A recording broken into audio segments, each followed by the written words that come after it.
Shalom, damai sejahtera bagi kita semua. Mari kita membaca firman Tuhan dari Lukas pasal 24 ayat yang ke-36. Dan sementara mereka bercakap-cakap tentang hal itu, Yesus tiba-tiba berdiri di tengah-tengah mereka dan berkata kepada mereka, "Damai sejahtera bagi kamu." Ada kisah nyata seorang ibu yang sangat mengasihi anak laki-lakinya. Dia mendidik dan menyekolahkan anak itu dengan sangat baik. Anak itu pun bertumbuh menjadi anak yang baik dan takut akan Tuhan. Singkat cerita, anak itu pun lulus kuliah dan mendapatkan gelar sarjana. Ibu itu sangat bahagia dan bangga karena dia memiliki anak yang sangat baik dan juga pintar. Sungguh suatu kebahagiaan yang luar biasa bagi seorang ibu. Namun tak lama setelah wisuda, anak muda itu tiba-tiba sakit. Dia pingsan saat sedang berolahraga pagi. Mereka bingung karena anak itu jarang sakit. Dan setelah diperiksa oleh dokter, ternyata anak itu mengidap kanker otak. Dan tak lama kemudian, dia menghembuskan nafas terakhirnya. Dapat kita bayangkan betapa beratnya kesesakan yang dirasakan ibu tadi. Dunia terasa gelap dan langit seakan tiba-tiba runtuh. Saudara-saudara, dalam teks pembacaan tadi, pada saat itu para murid Yesus sedang dalam kesesakan yang besar. Mereka baru saja mengalami peristiwa yang sangat menakutkan dan mengerikan. Bagaimana tidak, guru mereka yang sangat mereka banggakan, guru yang begitu hebat dan telah melakukan banyak mujizat, bahkan membangkitkan orang mati. Mereka menyaksikan bagaimana sang guru diagung-agungkan, dielu-elukan. Tentu mereka sangat bangga dan bahagia sebagai murid-muridnya. Tetapi kebanggaan itu seketika berubah menjadi duka yang dalam. Guru yang mereka kasihi dan banggakan ternyata baru saja mati dengan cara yang sangat tragis, bahkan disalibkan bersama dengan para penjahat. Dan dalam situasi itu, mereka hidup di dalam ketakutan, kecemasan, kesesakan, dan arah hidup yang tidak jelas. Karena mereka baru saja kehilangan sesuatu yang sangat berharga dalam hidup mereka. Saudara, saat ini juga kita dalam situasi yang penuh kesesakan. Karena kita kehilangan banyak hal yang sangat berharga, khususnya dalam wabah virus COVID-19 ini. Kehilangan pekerjaan, kehilangan proses belajar atau belajar di kampus, kehilangan hubungan sosial yang normal, bahkan kita pun kehilangan persekutuan bersama di gereja. Bahkan ada yang kehilangan orang-orang yang dikasihi untuk selamanya, dan berbagai kehilangan hal yang lain. Ini bukan masalah yang ringan, tidak mudah untuk kita hadapi. Bahkan bukan hanya kita, tetapi hampir seluruh dunia mengalami hal yang sama. Hal yang sama juga dialami oleh para murid Yesus saat itu. Mereka dalam kecemasan, bahkan ketakutan. Namun dalam situasi itu, Yesus hadir di tengah-tengah mereka dan berkata, "Damai sejahtera bagi kamu." Awalnya mereka masih takut ketika Yesus menampakkan diri.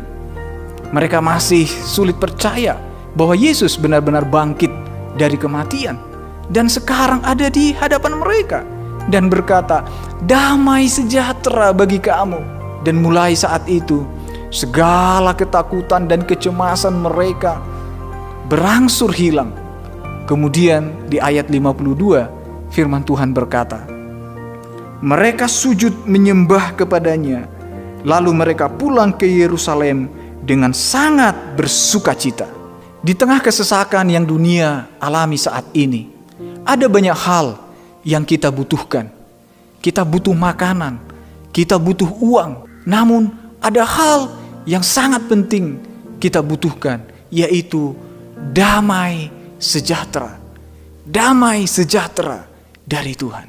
Kita bisa saja mengalami sakit, kesulitan, kesesakan, atau berbagai penderitaan datang menerpa. Tetapi damai sejahtera meyakinkan kita bahwa Allah memegang hidup kita. Kita percaya bahwa Allah turut bekerja dalam segala sesuatu untuk mendatangkan kebaikan. Bagaimana supaya kita memiliki damai sejahtera itu? Kita percaya bahwa kita memiliki Yesus yang hidup. Dia telah bangkit dari kematian. Dan Dia berjanji akan selalu ada bersama kita. Karena itu kita harus menjalin persekutuan dengan Dia setiap saat. Kita butuh kehadirannya dalam kehidupan kita, dalam setiap pergumulan kita. Dialah jaminan hidup kita yang sejati. Lewis berkata, Allah tidak dapat memberikan kita kebahagiaan dan damai sejahtera terpisah dari dirinya. Karena hal itu tidak ada di sana. Tidak ada hal seperti itu.